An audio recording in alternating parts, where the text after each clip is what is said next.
Fragments from a Journey's End, a poem about Turin, by Rasmus Rosenkrantz. I caught a fleeting glimpse of my infancy yesterday sitting on a bench. Images I thought were erased, still lingering on my retina, flickering picture of my house. Now someone else's, following one child, lying awake throughout the night. How come I never learned to sleep? Daydreaming is what you could call a full-time hobby. This finals day I find myself in a state between dead asleep and frighteningly awake. Images of past and present mix with an erased future. Fragments of unrealized motives start to haunt me. The thought of not returning and that there will be no same time and place next week. Everything seems so temporary. I've sought it all, found a lot, and don't know how to stop asking for more. Ti volevo raccontare il mondo, la terra nascosta dentro il mio cuore e i regali della vita, chiusi nei miei pensieri. I don't remember you well. I recall your body and figure. I reminisce of your laugh. I keep recollections of your smile. I retain the images of your face. I forgot your name. I can hardly remember my own. Mi ero perso in mille sogni, svegliato di nuovo. Vedo la terra, vedo me stesso per quello che sono. Non vedo niente. Monte dei Cappuccini. Caught in this whirlwind of a self-imposed melancholy, I snap my eyes towards the colored brick with the writing, right place to say I love you. And then the memories start recommencing. It was the right place to say I love you. Yet my heart did not know it. My sentiments now gone lost in time and won't see the light of day, only in this rhyme, but even that won't stay. Amongst the trees with the wind swaying through your hair, your silent face mystifyingly embracing me. How blind was I, and what did I fail to see, since those memories now reside in my soul, having never really existed? I scout across the city while it's still mine, like how I held the hand of a lover for the last time, the brutal sentence of all our feelings, the bitter certainty of their futility. Oh, I would wish I could look at thee eternally one last time, that my gaze should always remain locked in the same state, saying hello and goodbye to you every single day. When will I greet you again? Will my eyes remember your keen shapes? Will my tenderness continue to decay? A final stroll. My wonder has exceeded my stamina, and I intend to descend. With the hills in my back, I feel the weight of my every step. It's a 10-minute walk down. It's the first time I've counted it. I let the wind speak. It soothes me with its blissful indifference.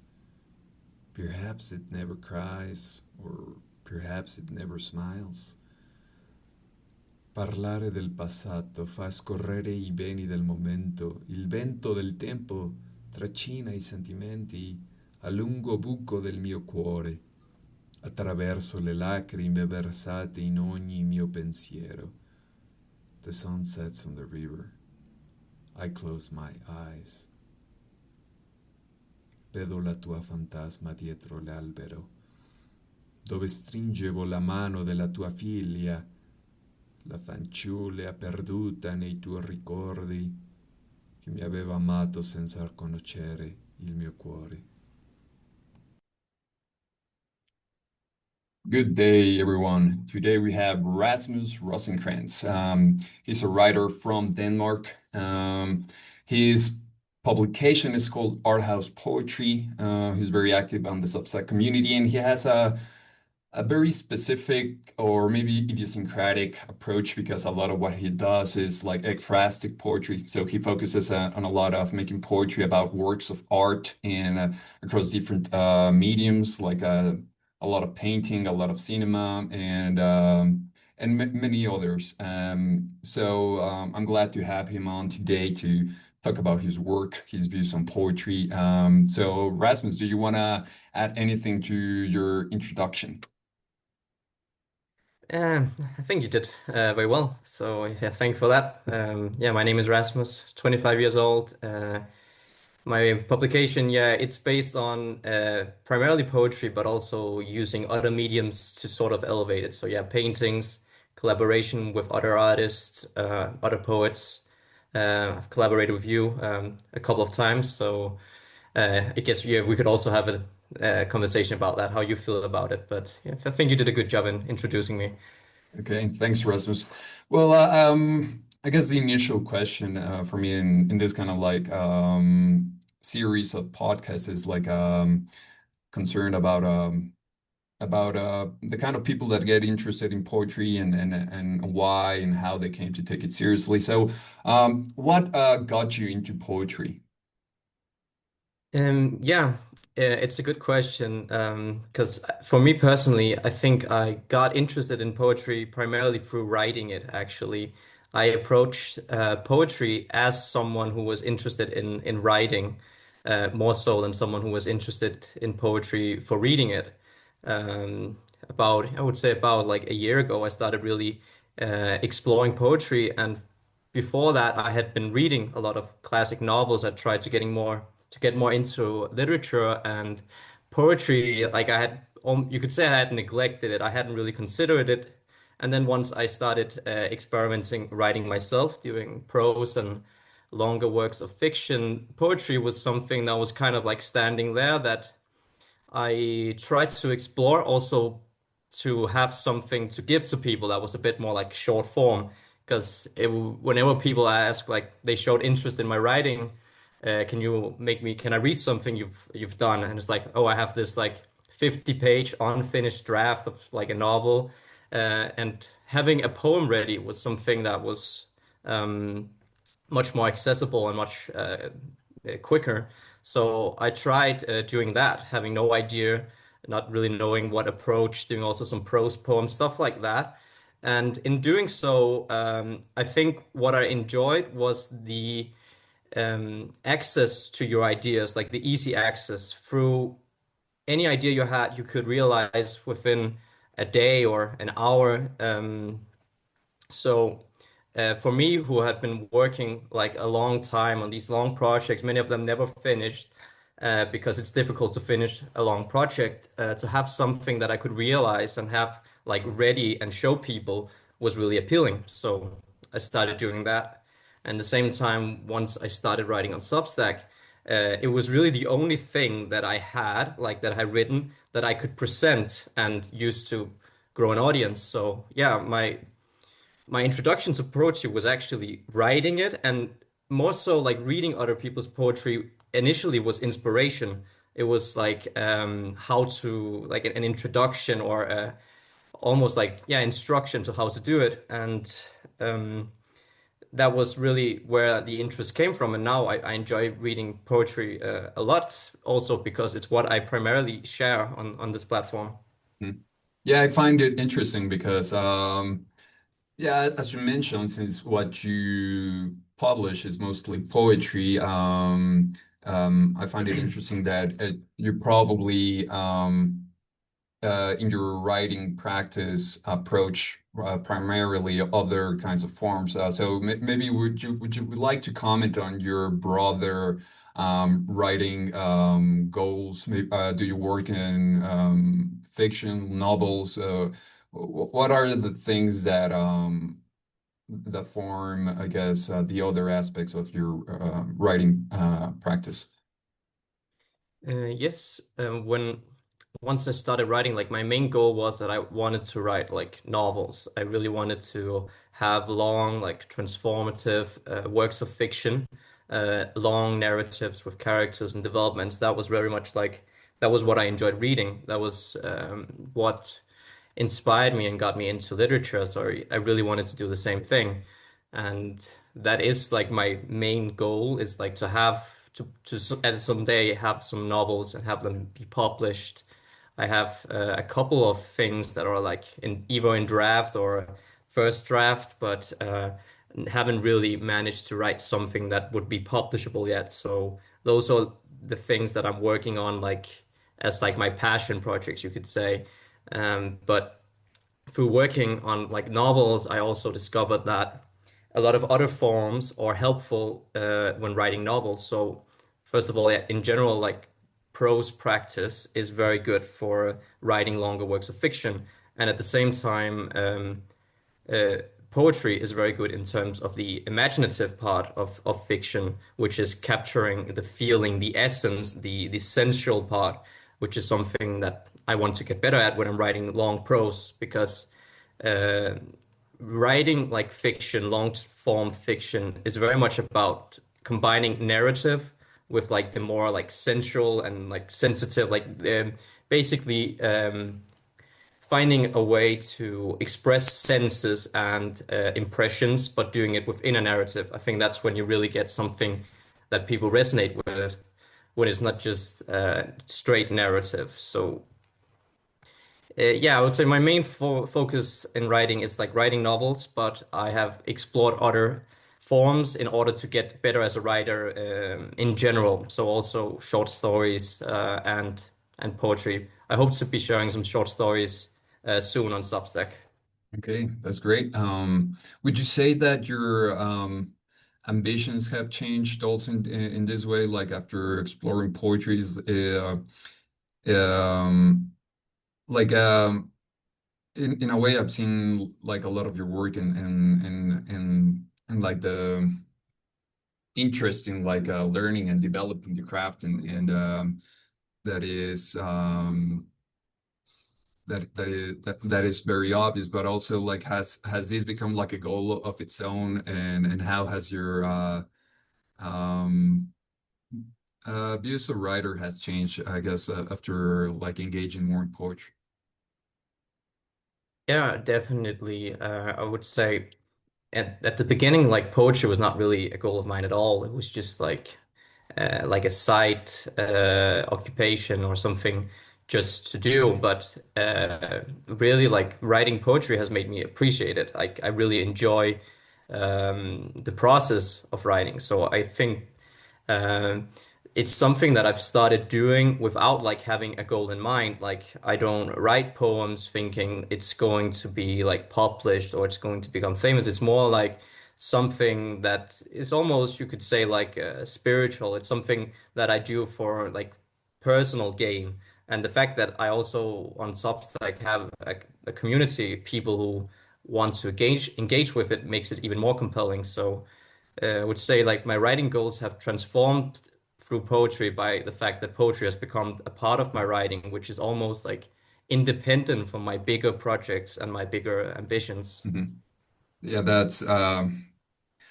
that's another thing I almost always want to ask people about it, which is the connection to spirituality and their worldview. And so, how do you fit poetry with your spirituality and your worldview in general? Yeah, it's hard to like articulate because like one of the best descriptions. It's kind of like a funny phrase that I've heard about poetry. It was from a Danish writer called Dan Tyrell. He said that a poem like expresses a feeling, and he says the person who doesn't like it expresses a feeling with words, and a person who doesn't know the feeling doesn't understand the words, and the person who knows the feeling uh, doesn't need the words. Like essentially, he says that, but he says it obviously ironically, because if we know a feeling, why should we need to express it? Is essentially what the his statement says. So when it comes to expressing feelings with words, I think that language is like connected to the subconscious in a certain way. It's like our attempt to communicate with something that we feel inside. So, as on a spiritual level, it doesn't necessarily have to be spiritual, but also like personal and sentimental, like your own private life. I think poetry is a way to access that. So for me, it's really a lot of time I can sit and write a poem, and sometimes the words just come and I just say, okay, this word sounds nice, and it creates an aesthetic, and I will read it. I'll be writing it and not really know where it's going. And then afterwards, I'll read it and have other people read it and give their interpretations. And then I'll be like, oh, that makes perfect sense. It was something that I was feeling, but I wasn't like saying out loud. That just came through the words, and now I can look at it and it's related to myself. And when other people read it, they will see something different, or they will see an aspect of it that maybe I was feeling, but that I didn't know was coming through the writing. So that's why I say like it's connected to the subconscious. Is what you're thinking or what you're feeling, but that you're not aware of. Hmm. Yeah, so like in a more psychological frame, I think it definitely makes sense as a tool for self-knowledge, and I think it's very important nowadays because m- I would say that most of the deterioration of language through the shortening of communication to basically chat and memes and stuff like that has made communicating any type of more sophisticated or complex emotions very difficult. And there's and it ties to definitely like a communication problem. But would you say that apart from, do you have like a spiritual practice, or do you belong to any religion apart from this more, I guess, psychological aspect? Yeah, in terms of religion, I've grown up in a non-religious household, so very much like throughout my upbringing, I would say I've been exposed to a quite critical view of Christianity and religion in general, and that was something that I very much embraced for a while until it stopped interesting me. Like I think a lot of critique of religion is like very superficial. Like people would say, "Oh, but it's not logical what's written in the Bible or other religions." I think it's very shallow critique because I think what I realized about religion is it's much more about in an individual perspective of faith, like more than it's about like any like scientific proof. Like I think you can appreciate religion independent from any historical or scientific point of view.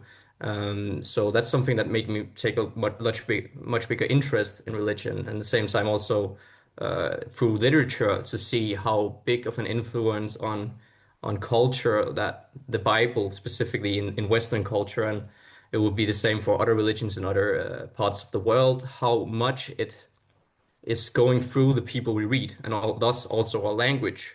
It's always a big part of discovering literature and religion is that a lot of the language we use, a lot of the phrases, they have an origin that we're not aware of, but it's somehow shaped us because we know it. Hmm. So in terms of my own personal religion, I am not religious, and I'm not really on a spiritual level yet, but I try to use poetry as a way of understanding myself and reaching out for something that gives meaning. But very much my own life view is that culture and art is what gives meaning to life. So a lot of the things that we do, a lot of things that we have, don't really have a function, so to speak, but they have value to us.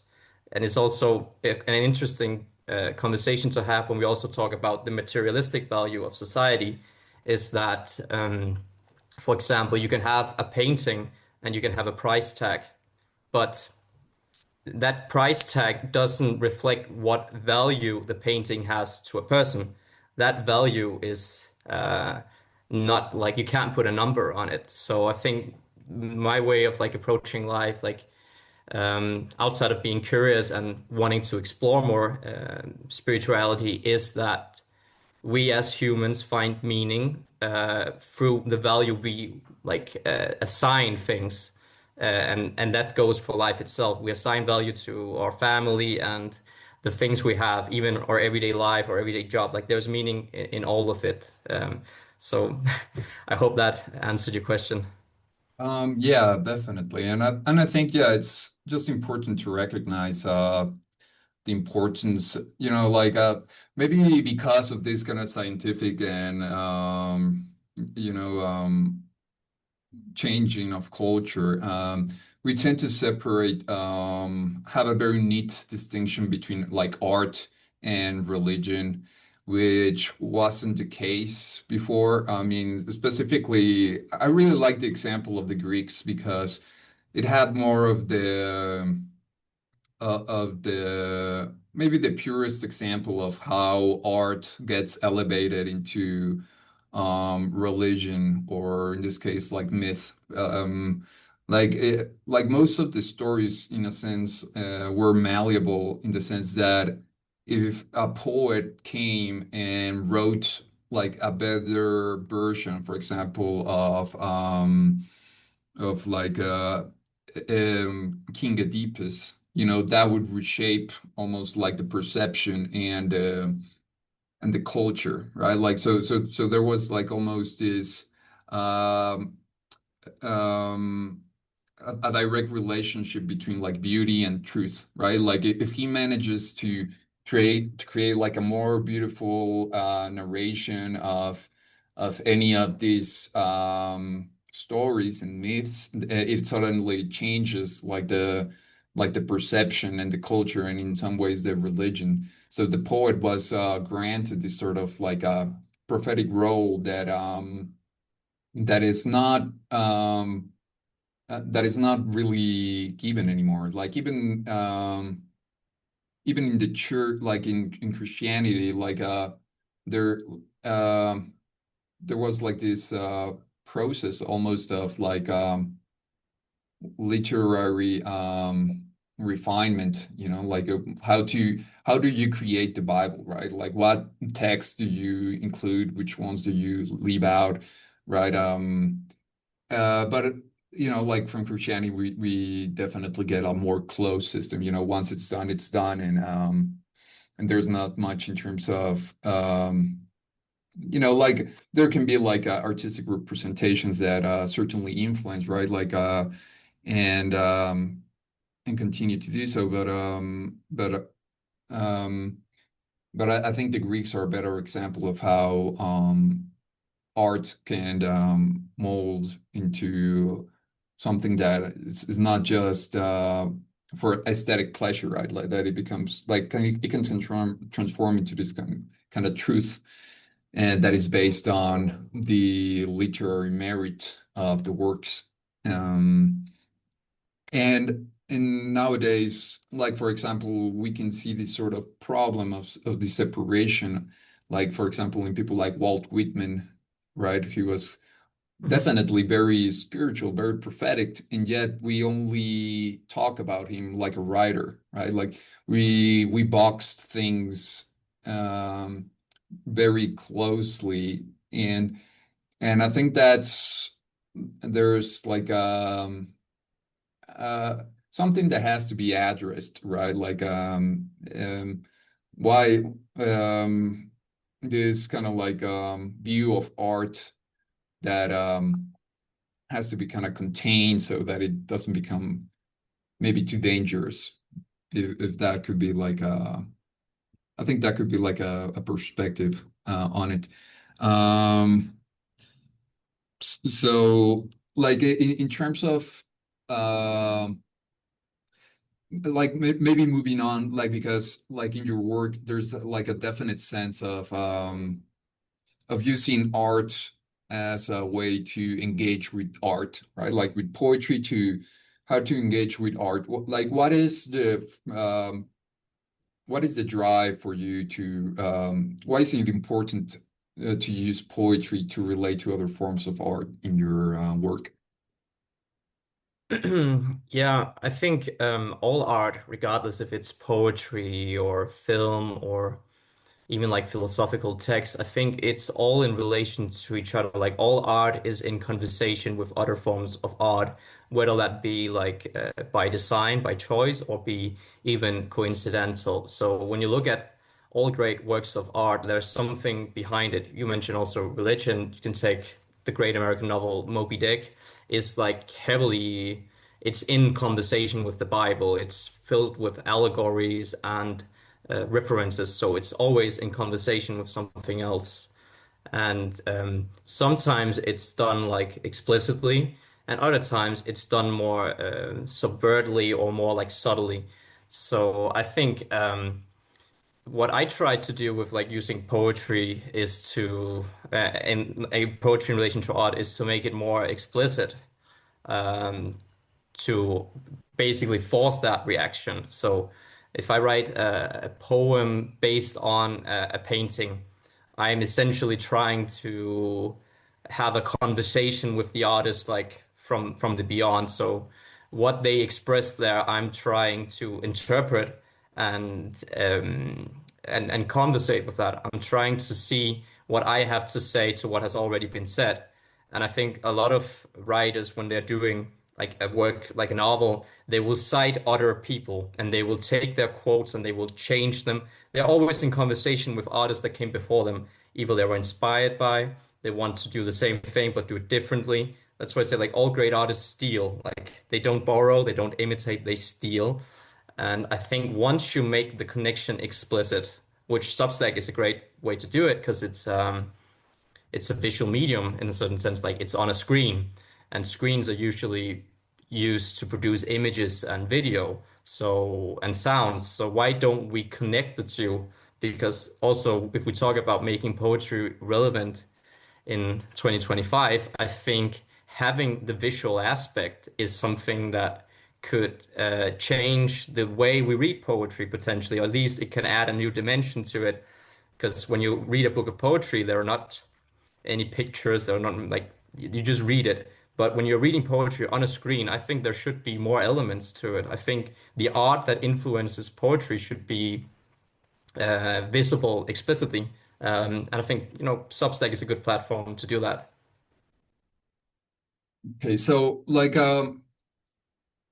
in terms uh of these conversations, would you like what are kind of like the avenues? Is it like an interest to showcase the art itself, or does it form part of like a desire to understand it, from to really analyze maybe the and go deeper into the other work, or do you also see like a sense of maybe something that could be like art criticism, right, from a poetic standpoint? I think it's primarily about engagement, and of course that can be curiosity and it can be criticism at the same time, but it's about wanting to engage with it. I think everyone knows the feeling of going to an art museum and there are like room after room of like hundreds of painting. And what happens in that situation when you have like so many different paintings from so many different artists, you're almost invited to look at them shallowly, like in a superficial way. But if you go to a museum or like and maybe like an exhibition where there's only one artist, so like this is an exhibition with this painter, and you can see like their evolution, you can engage with what that painter is trying to do. You can try to understand the artist. Um, so I think when you try to, when you pick one work and you decide to go in depth with that, you write perhaps a thesis on it, you do a paper, you do an analysis, you do a video essay, you're trying to engage with it, you're trying to see what this is about and how it can be useful to you and how you can try to understand it. And I think when you do it within art, so for example, you say, I'm going to make a screenplay, I'm going to make a novel, and it's going to talk about this subject or it's going to adapt this novel. Like we see this with with cinema all the time. Like many of like the movies that are considered the greatest movies of all time are adaptations of novels, and they have the same title. Like you did an analysis of Stanley Kubrick's The Shining. It has the same title. It is the novel. He's being very explicit with using that text to create something of his own. So he's using art to create art. That is like the cinema does it more explicitly than I think any other art form. And in novels, you do it with allegories, and in poetry, there are a lot of examples of this. And I try to see it as engaging with it. And you and I, we worked also on the cinema sonnets, writing sonnets on for Solaris, and together with Bodhi, we wrote a Renga for Blade Runner 2049. And what I experienced both times, and also be interested to hear your perspective, I experienced that I engaged with those films in a different way. Like I took that art and I tried to internalize it.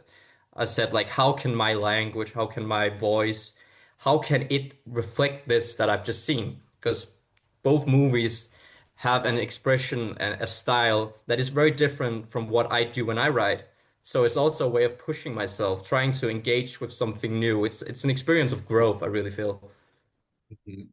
Yeah, there's some very important points, and you just mentioned that. I think the first one is this tendency we have nowadays of shallow consumption, right?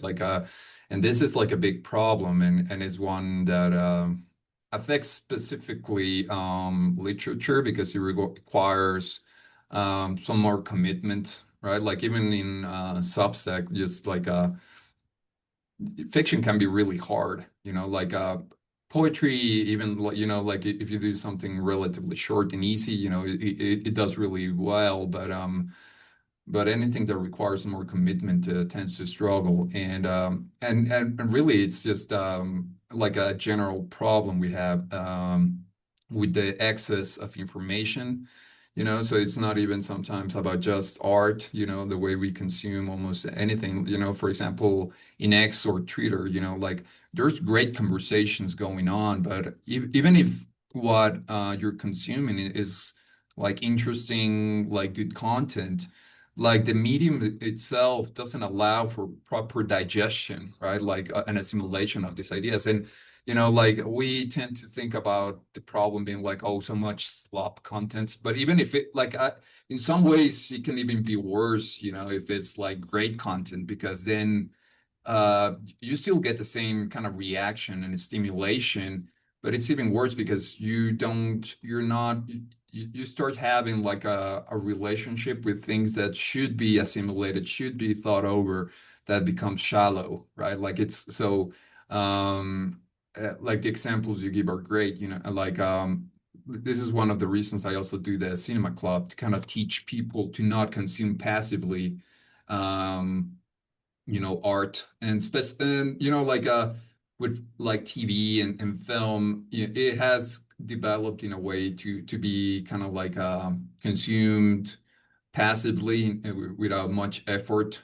And there can be a lot of problems that, as if you don't properly assimilate what you're watching, like it can distort your sense of reality. Like a lot of people have like a very clear idea about, for example, what the medieval times were, and without having done any sort of research, and it just comes from these kind of like depictions from film and other forms of media that kind of trick them into thinking, no, well, it was green and dark and like miserable and um and those and all these unexamined assumptions, and like we get the sense, we get like the illusion of knowledge, from having endless information, but but it's worse because it's something that we haven't like properly thought or digested and analyzed and integrated. So, like with visual mediums like paintings, like as you mentioned, like, I really like the example of the museum too, because it's something I also feel when I go to a museum, like thinking that you have to consume everything, it leads towards exhaustion and not really getting almost anything out of it. Like you should probably just like have like a stroll and focus on one or two paintings, and like go for 2 hours and come back again and like have these more focused attention so that you can actually get something out of it. So in that sense, I think like from the work you do is something that is very healthy and is something that we need to promote, like both in our personal lives but also socially. How do we as writers and well artists, like promote engaging with art, uh, uh, so in a way that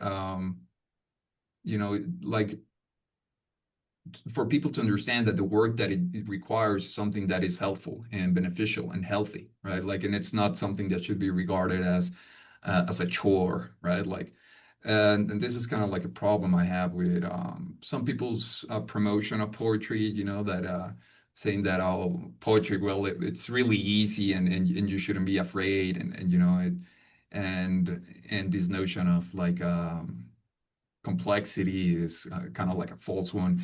And I don't think like we should promote necessarily art as something that is easy to get into.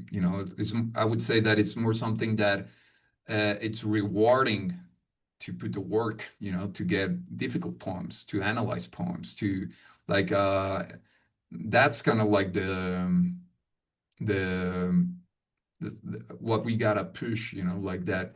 Making everything easy does not necessarily mean advancement, Mm. right? Like, and this is like a problem we have like in social media and like the development of technology. Everything gets easier and a lot of problems are coming out of it. So I'll wrap it up there, and if you want to add anything else, I'll let you go.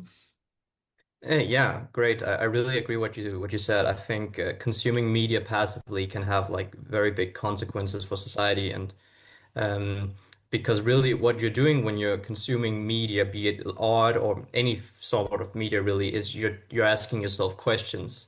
And I think like anyone can attest to the fact that if you are like doing historical analysis or political theory, if you don't ask yourself question with the media you consume, that can have grave consequences. And I think if you apply this to art, how you can really try to change somebody's point of view is to have them feel, to have them experience the satisfaction that comes from understanding a piece of art.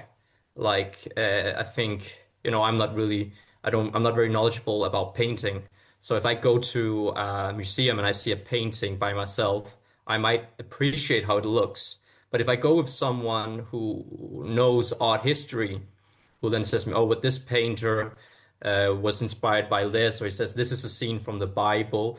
The minute I get like a single cue, like something like a key to unlocking the piece of art, I can never look at that painting the same way. And it's the same thing when you read, for example, a short story. When you do like analysis of literature as a lecture, as a course, you read a short story like 3 times, and then you do like a 2 hour lecture where you talk about it, just asking questions and trying to find out what is actually written here, what has happened. And once you do that, you actually realize that you've understood it the whole time. You just never really process it.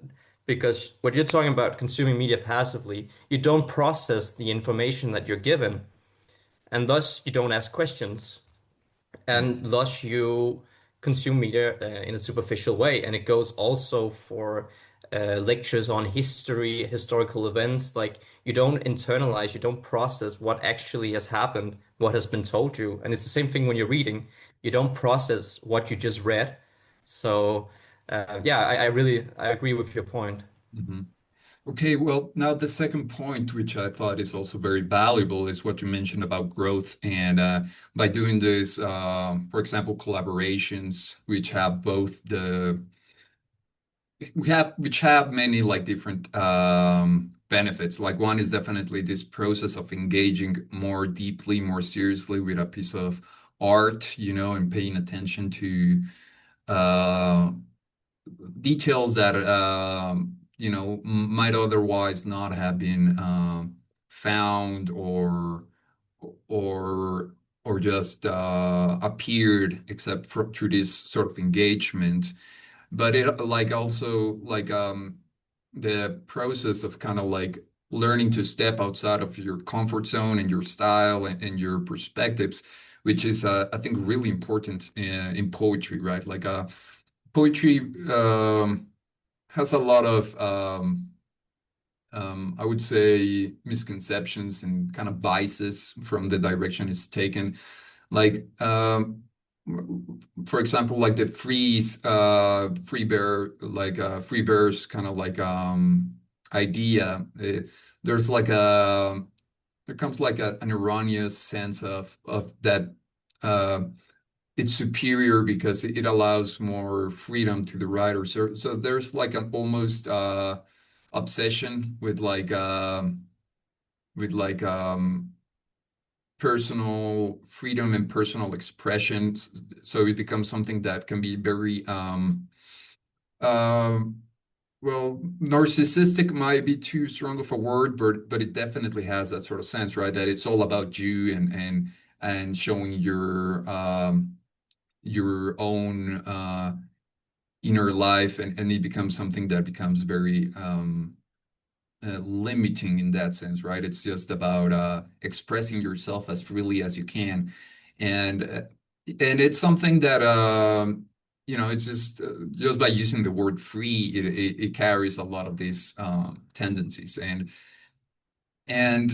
what I think is really valuable is, from things like formal poetry or that have these constraints, is that we forget that poetry also has like a craft element, that should be developed, and moreover, that it's not something just about I would say like development of the craft and the formal aspects, but that it reveals something that is way more important, that you find things about yourself inside yourself that you wouldn't have otherwise found out, right? So this almost sense of freedom, it becomes also a form of illusion of what you think you are and what and and that's something that can be very detrimental, right? Like when you submit yourself to imitating someone else's style or engaging with like another perspective, you find in yourself aspects of inside of you that you wouldn't have otherwise found out, right? So it's a very enriching experience in that sense, right? Yes, I agree. I think like when we're talking about like freedom as an artist, there should also be a commitment to being open and not like repeating yourself. Like you see that with a lot of artists, either musical artists or writers that have complete creative freedom. Like they have some sort of principles that they follow because complete freedom without any principles or any obstructions becomes unfocused, I would say. Like it depends a lot, but usually artists with creative freedom have some sort of principles that they follow, and they are often very curious and very keen to go to like unvisited territory to try something new, and they frequently take inspiration. So I definitely agree that freedom shouldn't just be, oh, just express yourself however you feel, don't try anything new. I think it should be the absolute opposite because really, and also if you think about, you said like art, like writing being a craft, when you have like creative writing courses, like the first thing they tell you is like they give you some sort of obstruction. Like for example, like there are free writing exercise, one where you just like you can't drop your pen.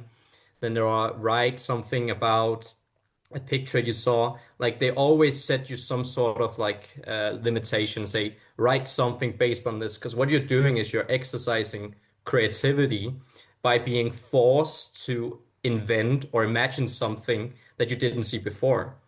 And it's the same thing that I try to do with poetry, is like looking at a painting and saying, write something based on this painting, or if the cinema's on it, watch this movie and write something about this movie. That is exercising creativity by creating a key obstruction, uh, because you can't change the subject. Like you have these things, you have the movie, you have the painting, or whatever is the subject you've been assigned, and you have to confront it. Like you can't like look the other way. And it's the same thing, I think, when you're writing like free poetry, like free words, if you're confronting a feeling that's inside of you, when you have the obstruction that you must tackle this thing and you must try to understand it, I think it becomes more focused and essentially also much more clear, much more powerful. Yeah, and I think it's something that is very commendable about the approach you've taken, like in this al- almost a year in Substack, where like I think you found kind of like the one of the fastest ways to grow as a writer, and you're very focused about it, right? Like a lot of your work in that sense is it's not just like an exercise you do some once in a while to as a you as a form to improve, like it's almost become like the main avenue in your work, at least in poetry. And yeah, I think like like like this, it has made like proven like how profitable it is, just engaging with other artists, and trying to not have this kind of like well proudful approach of like my style, like of being capable of subjecting your own writing to somebody else constraints or style, and be capable of adapting, like these are all things that are highly valuable in poetry. And like what has been your overall experience after almost like a year of doing this? What are some of like the lessons and developments you've found in your writing? Yeah, I'd add to that that what I've observed myself is I think a lot of the best things that I have written myself and that I have published are in collaborations. I look at the things that I've done, like collaborating with different people, and I say like, that's one of like the best lines I've written, or that's a thing where like I really like pushed myself. And of course, like also the poetry that I've written like independently, I like and appreciate. Otherwise, I wouldn't have shared it. And of course, proud of having written it. But when I really look at what I would say is the best work, the most nuanced, the most interesting, and the most like challenging things I've written have all been through collaboration. So, an example would be like the Casal series I did with Bensei. That was a style that I was completely unfamiliar with, a form that was very difficult to learn, subject matter that I had like would never have considered. All the imagery was from a very obscure movie that we watched together. So all those things, like that is a poem. Like I would never have been able to write something like that without Bensei there and without the movie, without the format. So yeah, what I would say is what I've learned from it, that through collaboration and through exploring new territory and also have other people guide you through that new territory, it unlocks something within you that you might thought wasn't there. I didn't think I would be able to write like stuff similar to Ben's. I was like, his style is so different, but I was able to channel something in my writing.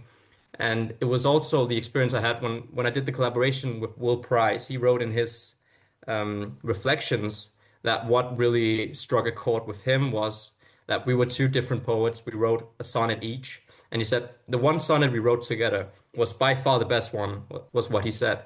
And he was really struck by how, two different poets like combining their style, how that made it better. That what we did together was better than what we were able to do by ourselves. Um, so I would say, yeah, that's my main lesson is that you can channel something within yourself that's there, but which you haven't touched yet, like you haven't reached it, and you will also be able to reach a new level. I think it really helps you try new things and get better because you have to get better on the spot. Like, because the collaboration is going on right now, there's someone else. You have to bring your A game and you have to adapt, and you also have to go with instinct. You just kind of have to feel it in the moment. Hmm. Yeah, it's all of that is amazing, and it's something that I think. Well, I also really like to push in order to kind of get so that as a community of writers, we can get out of the slumps that most of literature has fallen into. Like I really criticize a lot of the legacy that the last century left upon the conception of artists, right? Like, and it ties together to this narcissistic kind of hero worship, it's specifically in figures like James Joyce and stuff like that, where it's all about just like the personal pushing of your own style and being the most like innovative and like out there, like to the point where it almost becomes like an egotistical competition, right? Like and this view of like the artist like as a solitary like all kind of hero, just like I don't think it really works and serves well anymore. And especially now, as a lot of the, I would say, like schools or societies around it have kind of crumbled. We need to find other ways to grow together, right? Like, and because um, that's something that was very important before in many great moments of history, right? Like, and as you mentioned, it's not only about like this historical notion about how literature, all the way from like the Iliad and the Bible, has slowly shaped um, literature and our cultural views, but it's also about how we engage more horizontally in time with other artists and other people, and how we can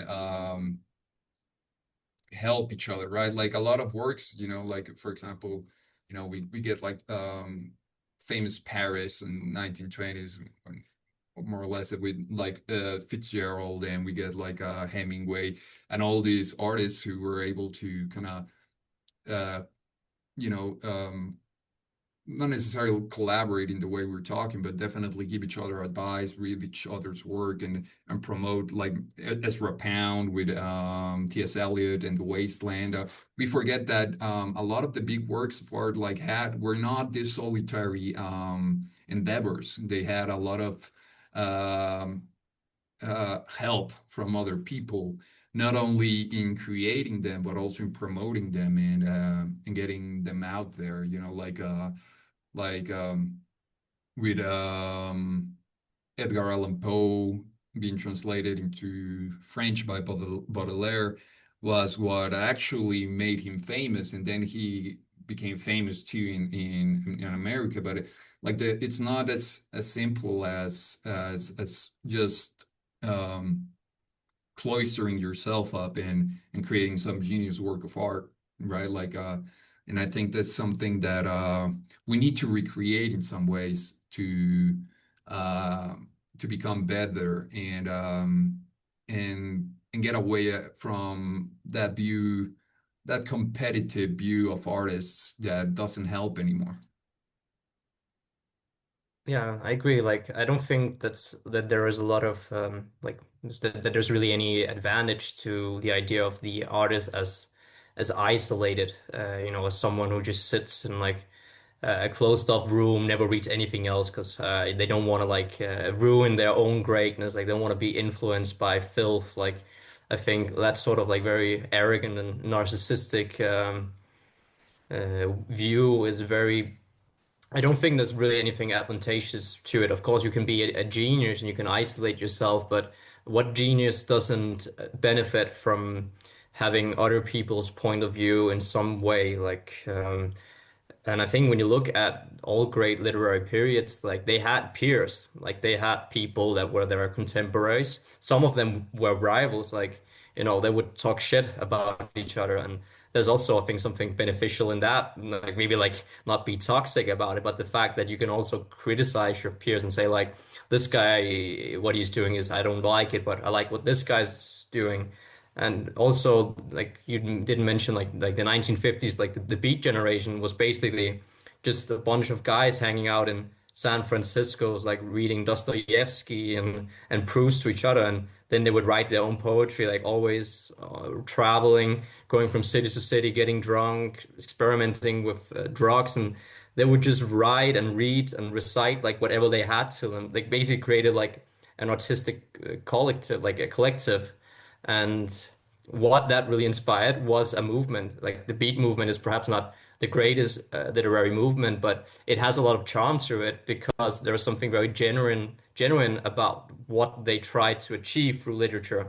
And it pretty much just stemmed from people living together, like reciting, like just friends hanging out and being like geeks of literature. Like they were basically just complete geeks who loved literature, were a bit out there, had some wild ideas, wanted to explore and experiment as well. I think that's something we didn't talk about is like experimentation. I think that is the main thing in order to innovate is to experiment and also to experiment together with others. Someone has an idea like the Beat Generation, William Burroughs with like the cut up technique of like picking fragments of different like newspapers and different works and basically just stitching them together and creating something new. That's experimenting, but it's also being open. It's taking other things and making something new. And that goes back to the conversation we had at the start. Like all art is in conversation with other art. Use art to create more art. And if you're closed off, I think if you isolate yourself, you limit that potential to use your genius if you're an isolated artist.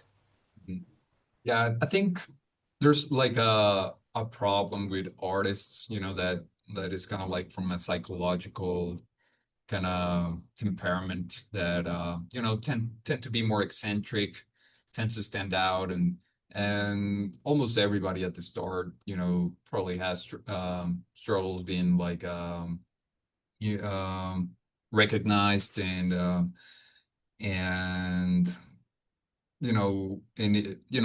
even some cases, like might even get into trouble, from being weird or whatever, So there's almost like a sense that of trying to use art to as a way to psychologically heal yourself from those kind of traumas of not being appreciated for your forms of expression and so on. And that's where it starts to become like unhealthy, right? Because it's not about making something good, but about presenting yourself as good, right? Like, and you want to be appreciated by others. And that's one of the main pitfalls and impediments to actually making something valuable, right? Where it's not about making something that is good, is just some sort of like marketing for yourself, right? You want people to love you. And that, like it's a really terrible situation to be in because you end up getting neither, right? Like and even if you do get like praise, you have to, like, if you're healthy, you have to realize that how you know unfulfilling that is at one point, because that's not what you should be concerned about, right? Like it becomes very, like you that's not, you shouldn't rely on other people's perspective on you to feel good, right? Like if you engage in your art through this sort of mechanism, it really does not lead to anything productive. And being capable of separating that, like to understand that, like if you make something good, that doesn't represent that you're good necessarily, right? Like there's plenty of examples of like really terrible people making good art, like that's not really how it should work. And part of this process, I think, of collaboration, and I think helps to get outside of that mindset, right? Because it's like, as you mentioned, like if you want to produce something in your own styles because you expect that to reflect uh, on yourself positively, um, you're not going to be capable of subjecting to another one's point of view or style, and it all becomes like very narcissistic. But once you're capable of accepting, like that you make something really great in somebody else's style, that kind of takes kind of like the ego out of it, right? And it becomes more about, well, the point is making something good, not necessarily the even if it's, like in by somebody else's style or perspective or so on. But I think that capacity to sacrifice, maybe, well, sacrifice also like a big word, but like it might feel like that for people who are very engrossed in this sort of behavior, to be able to transcend that and say, like I'm gonna subject myself sincerely to this other person's um, way of viewing things and way of approaching things. And um, and, and I think that is very helpful and needed. I think to get into a mindset that allows you to focus on the quality of the work itself, regardless of how that reflects your own personal sense of confidence or perception. And well, to move on, Mhm. like how has this uh, focus of writing poetry, and specifically maybe through this um, attitude that you have that is very concerned about engaging with others, other forms of art, other artists' points of view. How has it changed your way of living and looking at things and perception of the world in general? Yeah, I think it's very valuable to be able to appreciate and also seek out other people's point of views. So, for example, when you talk about like artists seeking recognition and like maybe a bit of like a narcissistic way that they crave attention, I think if you seek recognition, or you should also ask yourself, am I ready to give it out? Am I ready to recognize other people? And we have this a lot on Substack, this dynamic is very important because you want people to like your post, you want them to restag and write comments and engage with your work. But how willing are you yourself to engage with the work of others?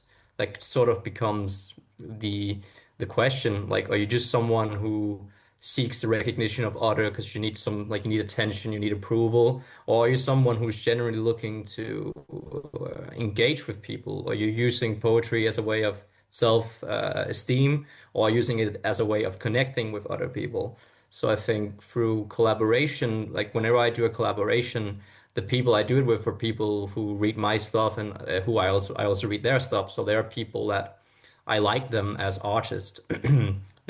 That's like the main point before going into a collaboration with an artist. I think it's important that it's an artist that you actually like and respect.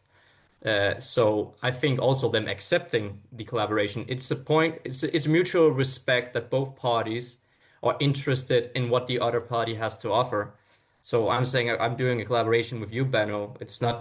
it's I do that because I like what you write. I admire your writing, and I think that through working with you, I can learn something, and you accept the collaboration. So hopefully, you also learn something through working with me. So that mentality kind of cancels what you were talking about. This sort of like seeking recognition for having, like, just to have the recognition instead of seeking recognition as a way to engage with what you're doing. So yeah, to answer what you said, like doing these collaborations, it has been a way of really engaging with artists in a positive way. It has been getting together and using each other's abilities to elevate each other and elevate yourself, rather than looking at it as sort of like a selfish um, endeavor. Yeah, I think Mhm. it's useful to value other people's opinions and to look at other people as having worth. If you're looking for other people to recognize you, you should also recognize other people, especially in art. Mhm. Absolutely. And yeah, thanks. And I think you're like a really standout example of that attitude, and which I think it's as I mentioned, really important, right? Like it's not only always like if you're concerned with culture and restoring culture and promoting it, it's not always like sometimes like it's even more important the work you do about just supporting others, promoting other people's work, you know, and yeah, like it's more about sometimes like readers are the ones who make culture, right? It's not necessarily the writers, you know, like even you know like from other examples, like even if you're a great writer, it might take somebody else discovering you, promoting your work, and actually doing that, which is you know like for you to actually be recognized, right? So um I think we should be we should always remember that and try to focus on you know like that on these other aspects, right? Like about promote like Ian, right? Like that's why the impact he's had is so great, you know, like it's about promoting the importance of others people's work, you know, whether it's like Cormac McCarthy and all the stuff he does about his work and you know, and all the other books, right? It's like there's like a very important aspect, you know, what in that sense, like what Ian does is more important than what most other writers are doing right now, right? It's I think there's because I think there's we already have like a lot of really good writing, and at least if you're gonna, you know, which is already valuable in itself, but if we want to take it a step forward into being like professional writers and actually being able to make a living out of it, we should understand that that probably like right now it's like the focus should be more on those more peripheral aspects of the writing world, right? Like of making signs, like what Josh Datka does with his poetry on tape, like the work he does with physical media and sending stuff out, public presentations. All this stuff is what will make uh, in Ian's words, like the literary renaissance, not necessarily writing a great masterpiece. Like a great masterpiece on itself, it's not gonna be enough. We need like to build all this the structure around it that allows people to find the books that can be helpful for them and yeah, as I mentioned with poetry, you know, like showing that it's worthwhile engaging and putting the work of consuming art in more deep ways.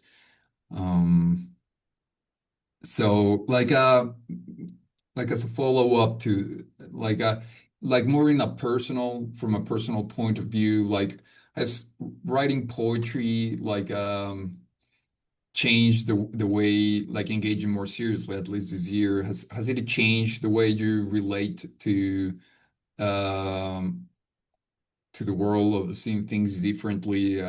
Has it deepened your sensibility and the way you consume art and other things, what has been like the impact on your personal life from engaging more seriously with poetry? Yeah, a big question. Also, I enjoyed your reflections before, like that. The best way to support writers is engaging with their writing. Like, no piece of like, no masterpiece, canonical work would be canonical if not for the fact that scholars have written papers on it and people have been like, people engage with it, and then it becomes a big deal because everyone engaged with it. So, I Mm. just to add, I really like your point about that. In terms of my personal life, I think reading and writing poetry is a great way of understanding how language shapes like a way of viewing the world in general. That's also literature in general. But it's a way of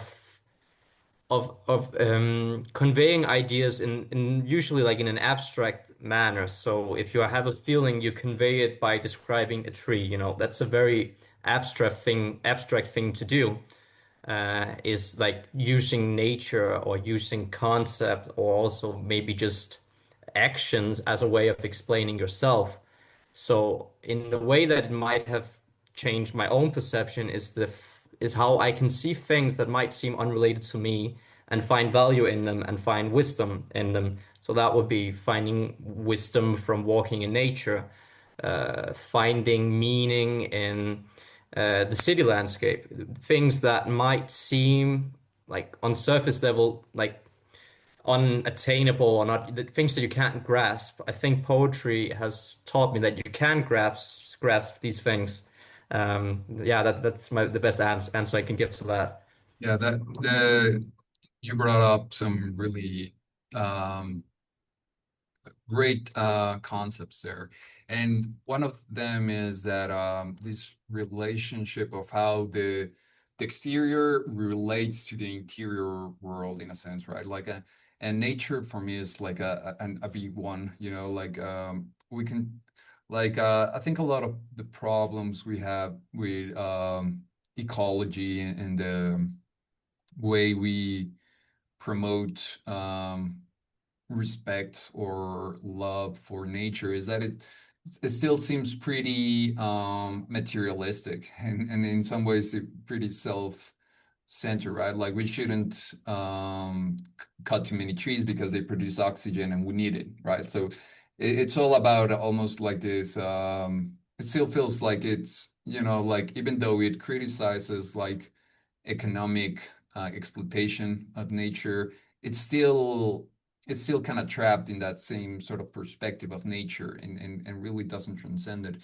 And what I like about poetry is that it shows that in the human, like personal, spiritual or psychological importance of it, right? That the trees, the birds, the animals, all of these things are of personal importance to you, that they bring something that poetry like does the job of showing how it's connected to you personally at a personal level, not just as a survival thing or as an ecology thing, like at a level of personal growth for self knowledge, self understanding, and development.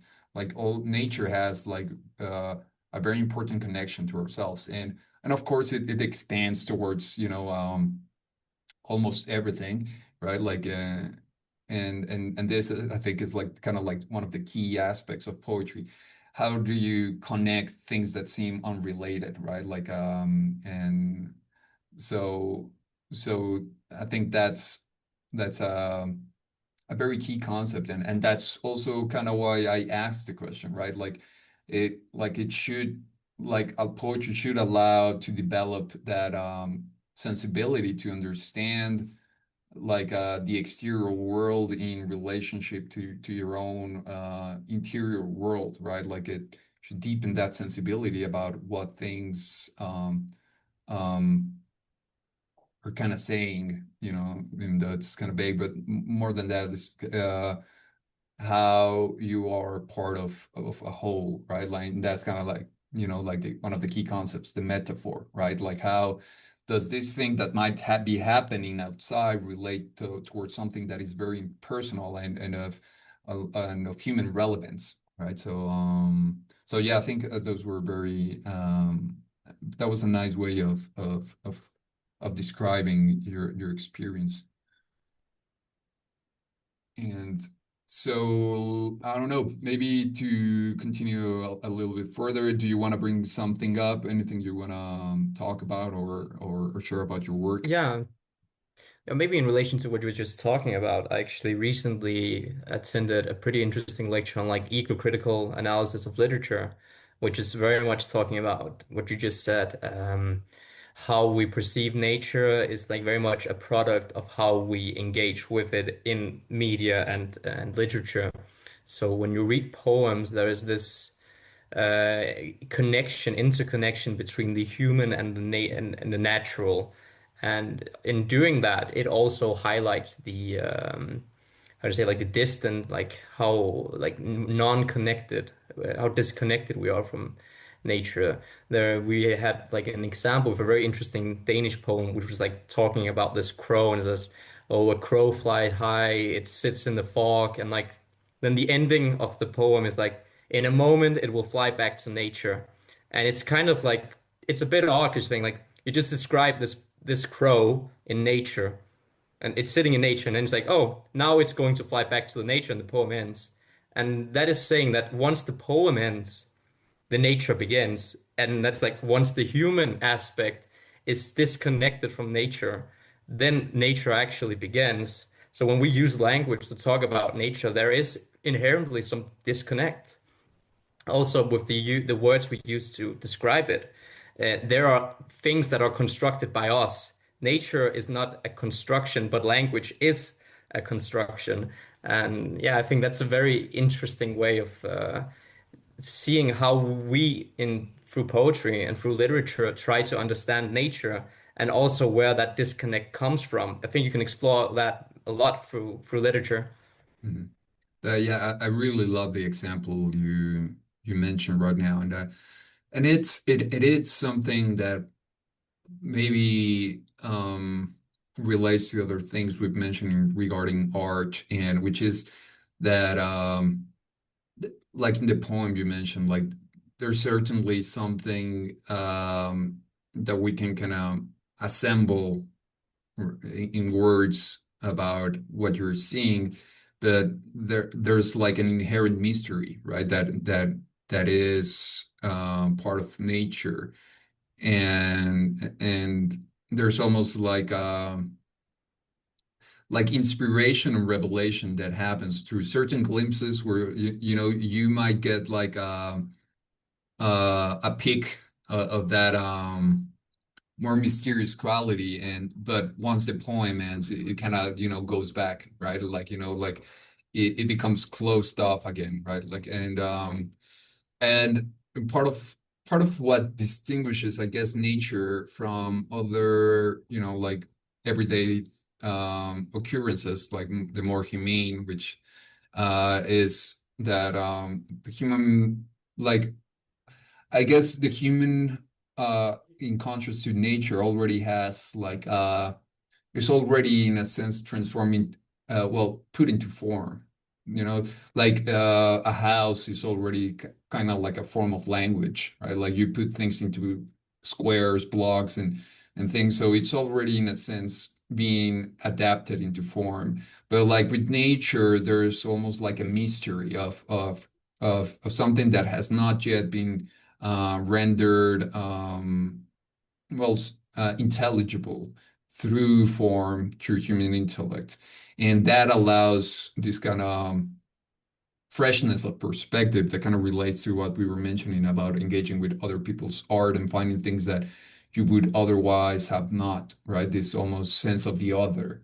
Like nature in that sense is special because it's like the primordial otherness, right? Like the things that we have not yet been capable of kind of like assimilating into form and into human needs, right? So that I think that makes it stand out among other things that we engage with regularly. You know, even though of course you know like it's all you know it's also like a sort of illusory kind of concept, right? Like but you can still in the mundane things you can still find a lot of that. It's just that it might be a little bit more difficult because, as I mentioned, they're already kind of like established into forms, and but um, but yeah, like all of those things like eventually come from materials. Even if you have like a wooden chair,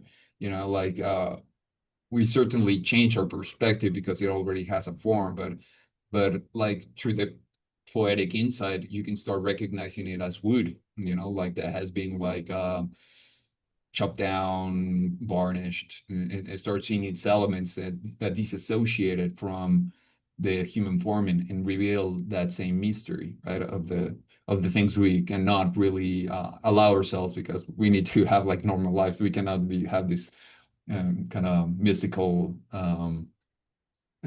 disassociation all the time. But yeah, that's a really great example to show this kind of attitude towards nature and perspective, I would say.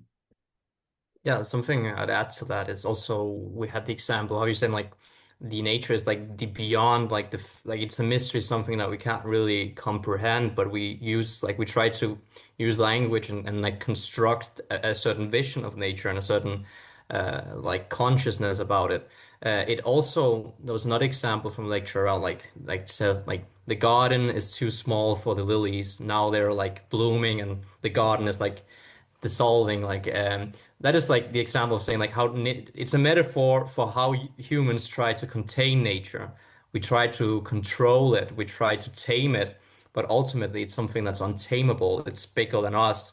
Like we can try all we want, but nature is going to catch up us to us. That you can also use that in terms of like a climate reading of how like we try to influence the climate, but ultimately there's a whole ecosystem that exists independently from us, and we can only really do so much to it before it catches up. So like that's the thing, like the garden is too small for the lilies, but the garden is humans like trying to contain and restrain nature and have it be a small thing that we can look over and we can sort of like control and eventually nature like gets bigger than us. So that's also a metaphor for how we try to create a certain vision of nature, but it's also it exists independently of ourselves and our influence. Hmm. Yeah, the garden is one of the most important, I guess, symbols for uh, the way we relate to nature, and it's very potent because it I don't think necessarily like I would take the symbol of the garden as necessarily like having absolute control, right? But it's kind of like this halfway point between not having like unrestrained wilderness, which is dangerous to humans, right? And what we would consider chaotic and kind of like unmanageable. But this place where like the human and nature can coexist, and I would say it represents kind of like the balance and that you seek in poetry. I do think that there's like we have to as humans to survive control or work with nature in some ways, right? We need it for sustenance, right? So I wouldn't say that it's that like humans should have like a perspective of like nature reverence in that sense of like we shouldn't cut trees or stuff like that. Um, it's about a balance of how you approach it at some point respecting kind of the the independence that it has from us and it kind of needs to sustain itself, but also like the process of learning from it and adapting it so to create something beautiful, right? So in poetry, it's kind of like that work of constantly like I would say which is almost like a form of a spiritual nourishment, right? Like the things that it gives us spiritually to kind of like digesting it, like and assimilating it and sort of processing it back into like the um, like the poem. There's like a process of almost replication in it. Like the things we get from nature, we then produce it ourselves. Like we kind of like decode the message, and then we encrypt it again, right, into forms that are um, transmittable.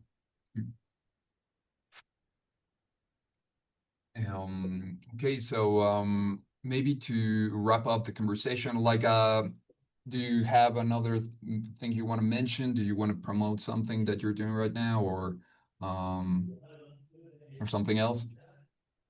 Yeah, and, let me think. I'm not sure.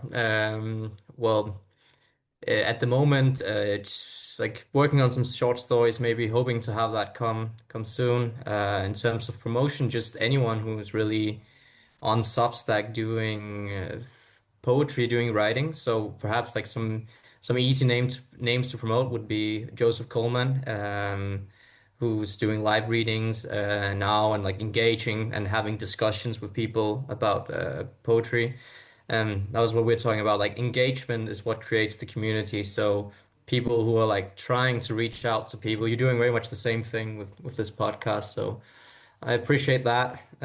Yeah, just that go. I also like to start doing some more of that. Something that I'm considering doing is like writing, like essays, analytical pieces about other writers on Substacks, because a lot of what people are doing, and also scholars, is they take the greats, like they take someone like Shakespeare and they write an essay about him.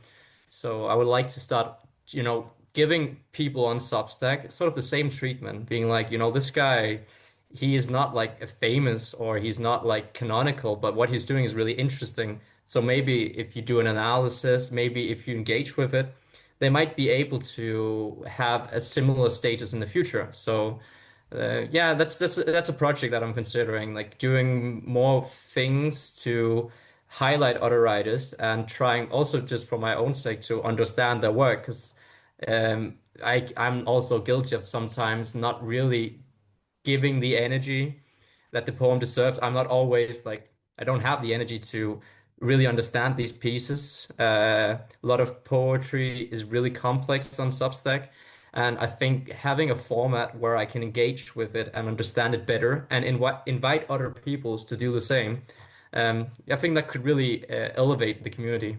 hmm I agree absolutely, and I would like to thank you for like the example you said, and also like the work you do. Just generally a great commenter. Like you're always very supportive to personally myself. And but many other people, and I think you're a great example of the kind of artists that we need to start reshaping culture and to bring it um, to a more revitalized and more healthy expression that we certainly need nowadays. And yeah, it is starts to be something that is very crucial, just as learning to engage more deeply with other artists, other pieces of art, the things we consume, and which translates to doing the same with life.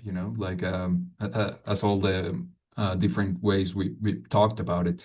So yeah, I would then recommend people to check Rasmus Rosenkrantz on Substack. His publication is Art House Poetry, and thank you very much for coming to talk to the podcast, and it was a really great conversation, and hopefully we can get to talk sometime soon again. Yeah, thank you, Benno. It was an honor. I'm a big fan of your work, and you've supported me since the beginning. So what you were saying about me, it goes the same to you.